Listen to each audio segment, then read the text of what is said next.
Depuis le mois de mai 2020, les autorités financières du pays, le ministère de l'Économie et des Finances et la Banque de la République d'Haïti ont entamé des discussions avec le Fonds monétaire international en vue de la signature d'un programme de réformes économiques intitulé Staff Monitoring Programme, SMP. Ces discussions n'ont pas pu aboutir en raison des contraintes liées à la mise en œuvre de certaines mesures de réforme. Toutefois, les portes n'étaient pas fermées car les discussions se sont poursuivies. En mars dernier, le Fonds monétaire a organisé une mission en Haïti. Les discussions ont duré jusqu'au mois de mai et ont abouti finalement à la signature du programme SMP le 9 juin 2022, suivi de son approbation par la Direction générale du Fonds monétaire international le 17 juin dernier. Ce programme d'une durée de 12 mois, non assorti d'aide financière, constitue un signal fort pour mobiliser les fonds des autres partenaires techniques et financiers du pays. Il vise entre autres à aider le gouvernement à rétablir la stabilité et la croissance macro, à réduire l'inflation et mitiger ses effets sur les ménages les plus vulnérables à travers notamment la mise en œuvre de programmes sociaux. Les services techniques du FMI et les autorités financières haïtiennes se sont engagés sur un ensemble de mesures de gouvernance économique et financière et de protection sociale. Il y a lieu également de signaler des objectifs quantitatifs en matière de gestion budgétaire et fiscale et de la conduite de la politique monétaire. Les échéances retenues sont respectivement juin, septembre, décembre 2022 et mars 2023.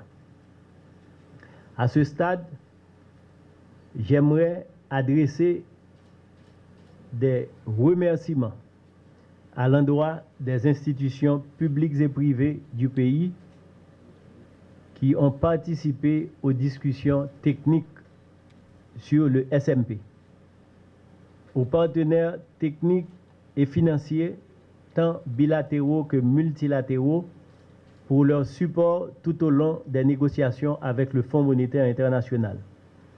Des félicitations et remerciements au cadre technique de la Banque centrale et du ministère de l'Économie et des Finances.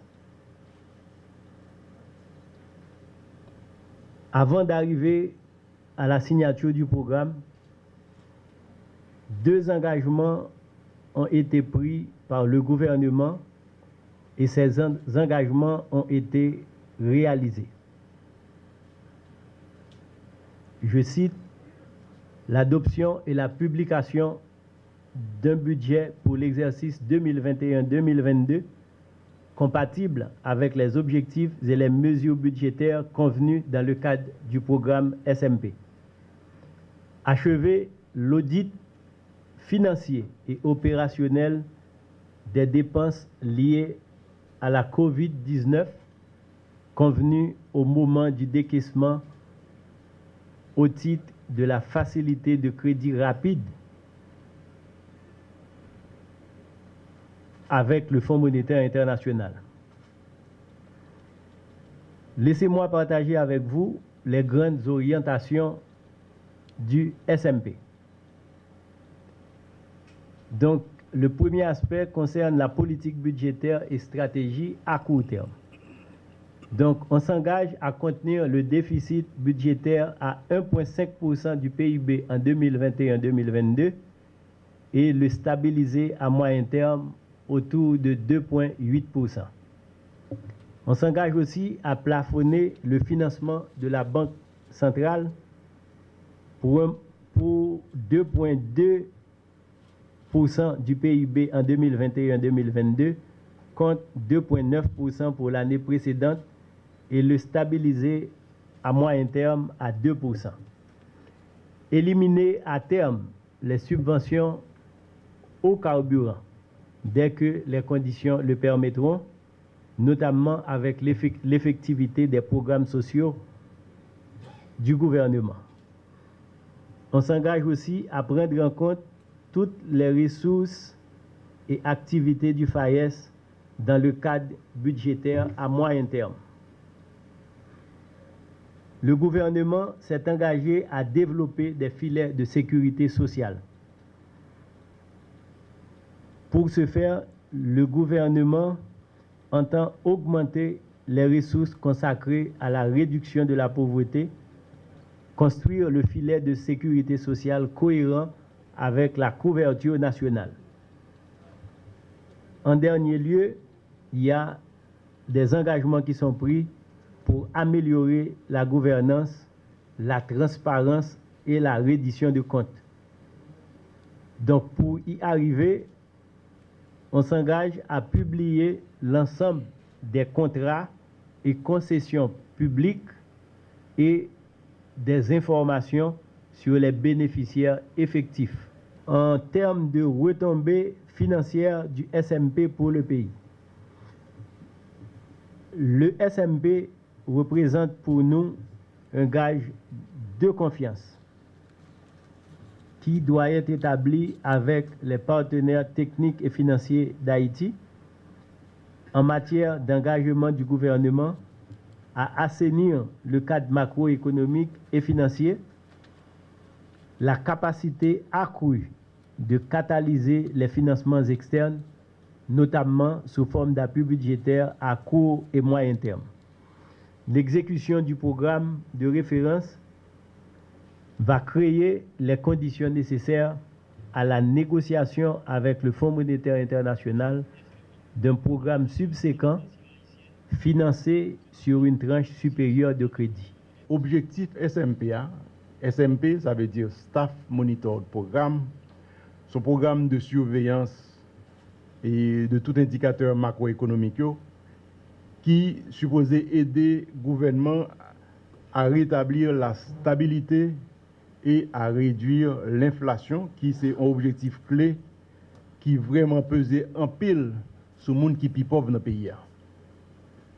Et il y a un pile d'efforts pour faire un coup des efforts de gouvernance dans le secteur public.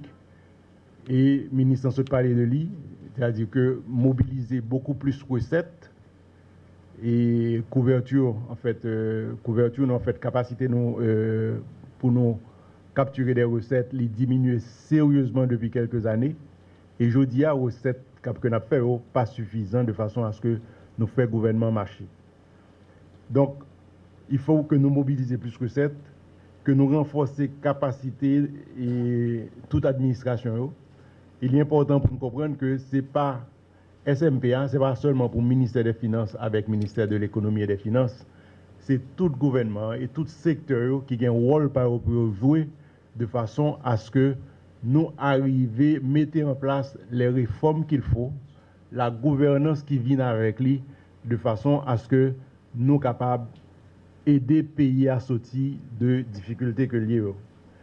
Certainement, le programme, il y a pile mesures là-dedans, des mesures pas seulement pour la Banque centrale, pas seulement pour le ministère des Finances, mais des mesures dans le secteur social et plusieurs autres mesures de gouvernance et de réforme qui l'a donné.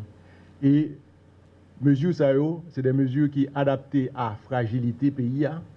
Et si que nous avons réussi à faire mesures ça, nous pensons que l'ICA ouvre la porte à un engagement beaucoup plus solide avec le Fonds monétaire et un engagement lui-même qui vient avec des déboursements là-dedans. Et ça fait 7 ans, depuis que Haïti a réussi à conclure un programme avec FMI. Et je pense que ça vaut la peine pour nous souligner que le gouvernement qui l'a réussi, prend engagement, réussi à faire toute conditionnalité de façon à ce que l'arrivée non point côté que FMI accepte signer un programme SMP et avec lui. Nous connaissons le contexte ça, son contexte qui est extrêmement difficile, pas besoin de nous, c'est-à-dire que nous tous là-dedans, nous tous connaissons le contexte ça. Et dans le cadre du programme, il s'agit de mettre en œuvre des politiques qui vont viser à rétablir la stabilité macroéconomique et la croissance. Renforcer la gouvernance, amorcer la réduction de la pauvreté et une responsabilisation de tout l'autre secteur et de toutes les administrations. L'important pour me souligner, une responsabilisation de façon à ce que tout secteur et tout gouvernement approprient le programme SMPA de façon à ce que nous soyons capables de renforcer gestion finances publiques, gestion recettes, transparence et toutes les mesures de lutte contre la corruption. Et nous, certainement, été persuadés que l'effort que nous avons fait, la permet nous de des réponses appropriées à des défis macroéconomiques. Malheureusement, défis macroéconomiques, ils ont demandé que nous gagnions certainement que le problème de sécurité à résoudre. C'est-à-dire que c'est vrai que même si nous faisons tout effort, ça aussi, problème de sécurité à pas résoudre, ok, nous ne pouvons pas avancer, nous ne pouvons pas plus avancer que ça. Bon, bien sûr, nous avons un problème d'insécurité alimentaire et nous avons un problème de gang, nous avons un problème énergétique. En fait, nous avons un catafale de déséquilibre, pas seulement macroéconomique, mais déséquilibre presque de tous côtés. Certainement, le programme SMPA pour aider nous à attaquer certains déséquilibres macroéconomiques qui eux-mêmes dépendent de une équipe l'autre déséquilibre. Donc, c'est un travail côté que il ne faut pas garder seulement le ministère de l'économie et des finances et puis Banque centrale, c'est le travail de toute administration et de tout secteur. C'est que nous ne sommes pas capables de faire économie de pas produire dans le pays. Parce que si nous étions toujours nous pas orientés vers la production, ça pourrait passer et nous remarquons ça qui a passé au niveau mondial. Au niveau mondial, avec guerre qui déclarée, de plus en plus, il y a un pays qui dit même si je produis, même pas voyer le dehors. Donc, il arrive là que vous avez un cob et pour style pas acheter. Si vous pas produit la carte.